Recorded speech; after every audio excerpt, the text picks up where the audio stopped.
Sébastien Doutreloup, bonjour. Bonjour.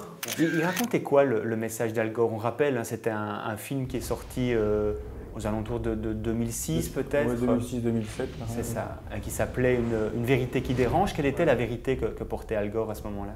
Mais la vérité qu'il voulait faire passer, en tout cas le message qu'il voulait faire passer, c'est que les activités humaines, par leurs émissions de gaz à effet de serre, donc notamment le CO2, c'est surtout lui qui est visé, entraînaient justement un réchauffement climatique qui va avoir de graves conséquences un peu partout dans le monde.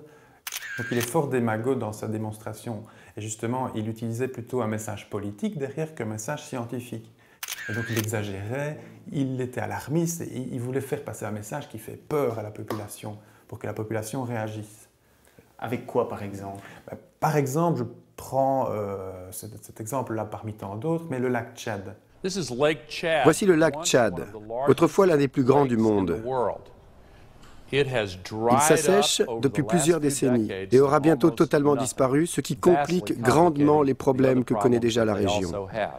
On entend derrière le message qui dit que le lac Tchad a diminué en superficie et s'est asséché. Pourquoi? Parce qu'il y a eu un réchauffement climatique. Enfin, le réchauffement climatique fait en sorte que dans cette région-là, le lac Tchad s'évapore. Or, ce n'est pas vrai. Pourquoi? Parce que les rivières qui amènent l'eau dans le lac on a construit des barrages sur ces rivières-là, donc le débit de ces rivières-là a fortement diminué.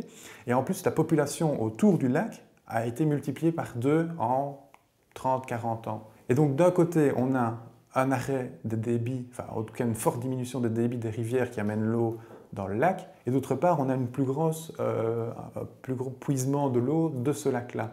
Donc forcément, le lac, il n'a pu faire qu'une chose, c'est diminuer et s'assécher. Ouais, ce n'est pas le réchauffement climatique qui a produit ça.